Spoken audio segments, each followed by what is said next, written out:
Bonjour les futurs repreneurs d'entreprise. Aujourd'hui, c'est l'heure du vlog de la reprise d'entreprise.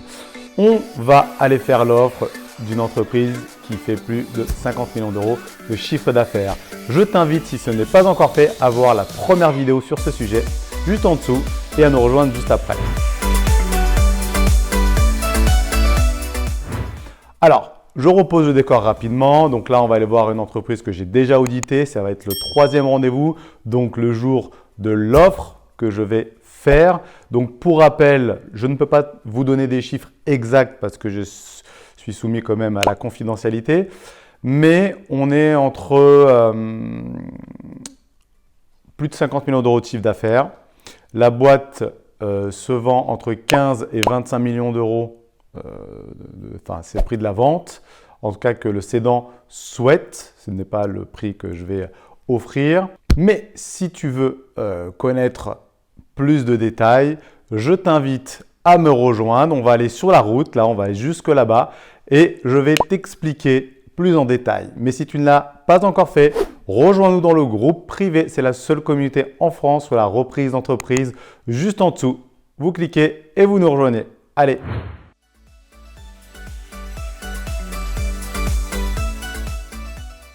Ça y est, je suis arrivé, je suis un peu en avance, c'est rendez-vous à 10h30.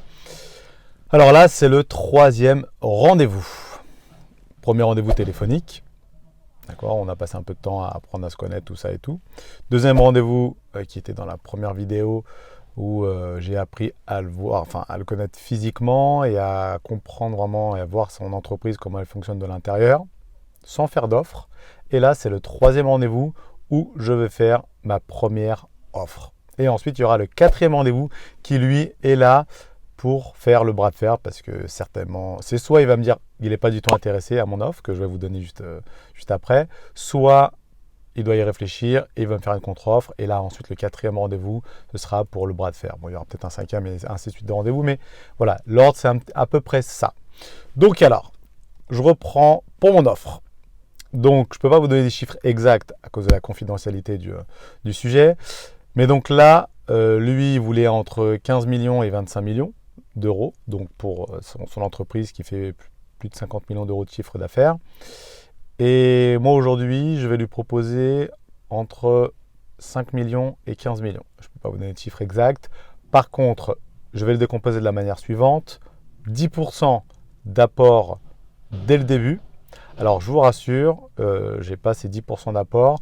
En revanche, c'est sa boîte, une fois que je vais la reprendre, qui va payer ces 10%, qui va faire remonter, je vais faire remonter des dividendes de la boîte pour payer les 10% d'apport. Et le reste, donc les 90% restants, vont être payés en crédit vendeur sur 7 ans. Donc, je reprends, je vais lui faire une offre entre 5 millions et 15 millions d'euros, qui vont être payés de la manière suivante. 10% au moment de la vente, qui vont être payés par les dividendes de l'entreprise. On va faire remonter les dividendes et on va donner 10%. Donc l'entreprise, c'est pas moi, l'entreprise va donner 10% au cédant, s'il l'accepte bien sûr.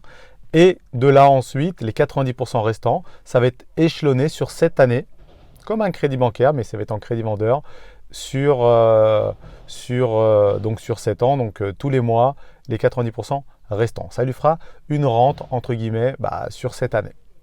Donc, bien sûr qu'il aurait certainement préféré que je lui propose tout directement d'un coup. Mais encore une fois, je vais bien lui expliquer qu'aujourd'hui, une boîte comme la sienne, c'est presque infinançable par la banque, surtout avec ce qui se passe aujourd'hui, la guerre d'Ukraine, la crise de la Covid, toutes ces choses-là. Donc voilà, donc je vais vraiment aller dans ce sens. Maintenant, c'est possible que ça passe, il y a quand même des chances que ça ne passe pas. D'autant plus qu'il y a aussi une problématique, c'est qu'il y a des associés. Donc ce sont des associés qui sont passifs, ils ne sont pas actifs dans la boîte, ils sont associés. Et du coup, ça peut toujours, c'est-à-dire que lui pourrait être plus ou moins d'accord, mais eux ne vont peut-être pas accepter. Donc voilà, c'est toujours la chose qui est un peu compliquée. L'autre point négatif, entre guillemets, c'est qu'il n'est pas propriétaire des locaux. Rappelez-vous, ce que je veux toujours, c'est pouvoir faire un effet de levier en reprenant les locaux d'entreprise. Mais il a une vision qui est encore plus lointaine que celle-ci, c'est-à-dire qu'effectivement, il n'est pas propriétaire des locaux. Par contre, le chiffre d'affaires et vu le bénéfice qu'il fait chaque année va me permettre de faire un gros effet de levier dans l'investissement immobilier. Ensuite, quand je vais aller voir les banques pour investir dans d'autres biens, dans d'autres locaux, ça va être beaucoup plus facile. Donc là, l'effet de levier va être énorme. On peut atteindre des patrimoines derrière immobiliers de plus de 100 millions d'euros assez rapidement, hein, en moins de 5 ans facilement. Hein. Voilà, uniquement grâce à ce véhicule qui est cette boîte-là qui fait plusieurs millions d'euros de chiffre d'affaires. Voilà. Donc, je vais y aller. Et je vous fais un retour, dès que j'ai terminé, je vous dirai mon ressenti, si je me suis fait jeter en l'air, si ça a été plutôt bienvenu. Enfin voilà, je vous donnerai mon sentiment une fois que c'est terminé. A tout de suite. Alors, ça y est, je suis sorti du rendez-vous. Alors, qu'est-ce que vous pensez? Comment pensez-vous que le cédant a réagi à mon offre? Je vous laisse juste réfléchir 2 secondes à ça. Alors, plutôt bien. Plutôt bien, il a très bien compris mon montage. Pour la petite parenthèse, là je lui ai fait un montage sans apport et sans crédit bancaire. Hein. D'accord, on a bien compris le montage sans apport, sans crédit bancaire, comme quoi c'est faisable, même sur des grosses structures. Il a très bien compris le montage. Comme je vous l'ai dit, là le seul truc ce qu'il m'a dit, c'est que ça peut tiquer un peu auprès des associés qui sont pourtant passifs dans la boîte, mais bon, ils ont leur mot à dire. Mais en tout cas, il a vraiment tiqué. Sur le crédit vendeur, il n'a pas eu de problème avec ça. Sur les 10% d'apport avec l'argent de la propre boîte, avec les capitaux propres de la boîte, il n'a pas tiqué non plus. Par contre, comme je lui ai proposé 7 ans, donc 84 mois pour le crédit vendeur, c'est là où il a un peu tiqué. Il trouvait que c'était un peu long parce que les associés sont un peu vieux aussi et ils vont peut-être pas vouloir attendre 7 ans. Voilà, donc c'était juste ça. Donc maintenant, on va attendre le 4e rendez-vous pour le bras de fer, pour la contre-offre, pour la négociation. Et on verra. Mais en tout cas, pour l'instant, je suis vraiment plutôt content parce que c'est plutôt un bon retour. Je vais mettre pas qu'il y ait un contre-jour. Et donc voilà, donc à attendre, super. Voilà, maintenant, n'oubliez pas à liker la vidéo. Si vous voulez rejoindre le groupe privé Facebook, c'est en dessous, c'est entièrement gratuit.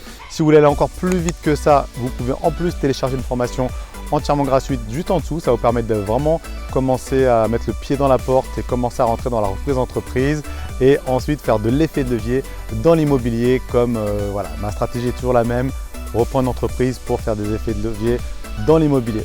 Voilà, allez, à bientôt pour la prochaine vidéo, pour le 4e rendez-vous.